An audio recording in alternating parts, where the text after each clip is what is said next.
अब यहाँ पर हमें एक ग्राफ दिया हुआ है एफ का और उसकी इक्वेशन भी दी हुई है। एफ दिया हुआ है x cube minus 6x square plus x minus 5। और यहाँ पर हमारा काम ये है कि x इक्वल्स टू 1 पे हमें एट x इक्वल्स टू 1 हमें दो काम करने हैं। पहला काम स्लोप ऑफ टेंजेंट निकालनी है, स्लोप ऑफ टेंजेंट, और दूसरा काम इक्वेशन ऑफ टेंजेंट निकालनी है।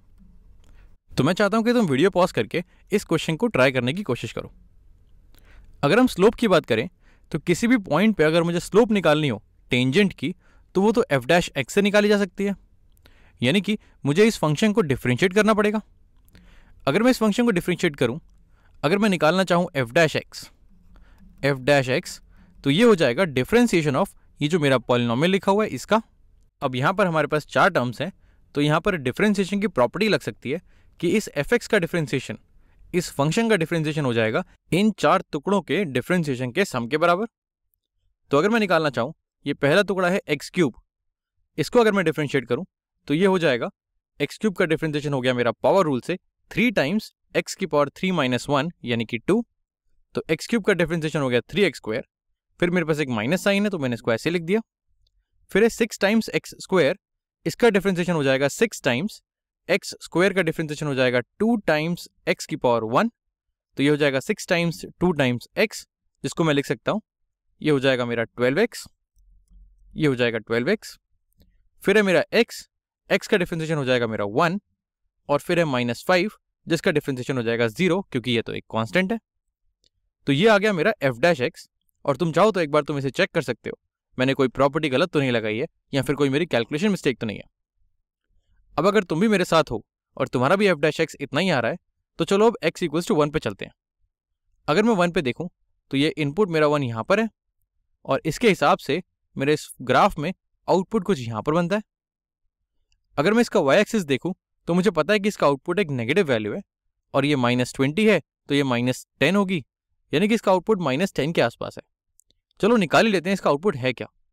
अगर मैं f ऑफ 1 निकालना चाहूँ तो मुझे इस fx की इक्वेशन में 1 डालना होगा, तो ये हो जाएगा 1 क्यूब यानी कि 1 माइनस 6 टाइम्स 1 स्क्वायर यानी कि -6 प्लस 1, तो यहाँ +1 लिख दिया, -5 तो ये हो गया -5, तो ये हो जाएगा 1 + 1 यानी कि 2, -6 - 5 यानी कि -11, तो 2 - 11 होता है मेरा -9, और यही चीज़ हमें ग्राफ से भी दिख रही है। इसका आउटपुट हमारा -9 आ रहा है। लेकिन हमें इस आउटपुट की ज़रूरत नहीं है स्लोप निकालने के लिए। स्लोप होती है f-1। अगर मुझे f-1 निकालना है तो ये बराबर हो जाएगा ये जो चीज़ हमने निकाली है f-x की, इसमें x में मुझे 1 डालना होगा। तो इसमें अगर मैं x की जगह 1 डाल दूं तो ये हो जाएगा 3 टाइम्स 1 स्क्वायर यानी कि 3 माइनस 12 टाइम्स 1 यानी कि 12 प्लस 1, और इसकी वैल्यू हो जाएगी 3 + 1 यानी कि 4 -12 यानी कि -8। तो f-1 आ गया मेरा -8, यानी कि पहला काम तो हमने कर लिया, हमने स्लोप ऑफ टेंजेंट तो निकाल ली, इसकी वैल्यू है -8। और क्योंकि ये नेगेटिव स्लोप है तो मुझे पता है टेंजेंट एक ऑब्ट्यूस एंगल बना रही होगी पॉजिटिव एक्स एक्सिस के साथ। अगर मैं देखूं तो यहाँ पर मेरी टेंजेंट है, अगर मेरी टेंजेंट बनाऊं तो ये कुछ इस तरह से है और ये एक ऑब्ट्यूस एंगल बना रही है पॉजिटिव एक्स एक्सिस के साथ। तो ये हो गई मेरी टेंजेंट, इसकी हमने स्लोप निकाल ली -8। अब यहाँ पर हमें निकालनी है इक्वेशन ऑफ द टेंजेंट, यानी कि ये जो मेरी स्ट्रेट लाइन है टेंजेंट, मुझे इसकी इक्वेशन निकालनी है। और स्ट्रेट लाइंस की इक्वेशन निकालना अभी तक हमने पढ़ा नहीं है, इसे हम कोनिक सेक्शंस वाले चैप्टर में पढ़ेंगे। लेकिन अभी के लिए अगर मुझे एक फॉर्मूला लिखना हो जो मैं यहाँ पर यूज़ कर सकूँ तो मैं उससे लिख सकता हूँ। स्ट्रेट लाइन की इक्वेशन होती है y = mx + k। यहाँ पर हमें इतना जानना ज़रूरी है कि ये जो m है ये होती है स्लोप। तो किसी भी लाइन की इक्वेशन को हम इस फॉर्म में लिख सकते हैं जहाँ पर ये m जो x के बगल में रखा हुआ है ये यहाँ पर स्लोप होती है। यहाँ पर हम इस चीज़ को डिटेल में नहीं पढ़ेंगे, हम इसे स्ट्रेट लाइंस वाले चैप्टर में पढ़ेंगे, लेकिन अभी के लिए हम इस इक्वेशन को यूज़ कर लेते हैं। तो इसका मतलब आज भी हम खाना बाहर से ऑर्डर कर रहे हैं। तो चलो अब इक्वेशन निकालते हैं। मेरी टेंजेंट की इक्वेशन निकालने के लिए मुझे यहाँ पर y = mx + c में m की वैल्यू पता है, जो मेरी स्लोप है टेंजेंट की वो मुझे पता है -8 है, यानी कि मेरी जो टेंजेंट है उसकी इक्वेशन हो जाएगी y = -8x + k। अब k यहाँ पर एक कांस्टेंट है जिसकी वैल्यू मुझे पता नहीं है, लेकिन मुझे एक चीज़ पता है कि इस 1 पे अगर मैं 1 इनपुट करूँ तो मेरा आउटपुट आता है -9। यहाँ पर मेरा आउटपुट आता है -9। इसका मतलब 1, -9, 1 मेरा इनपुट हो गया यानी कि x कोऑर्डिनेट, और -9 मेरा आउटपुट हो गया यानी कि y कोऑर्डिनेट। ये इस लाइन पे लाई करता होगा, और अगर ये पॉइंट इस लाइन पे लाई करता है तो ये इसकी इक्वेशन को भी सेटिस्फाई करेगा। तो यहाँ पर अगर मैं x की जगह 1 और y की जगह -9 डाल दूँ तो देखते हैं k की क्या वैल्यू आती है।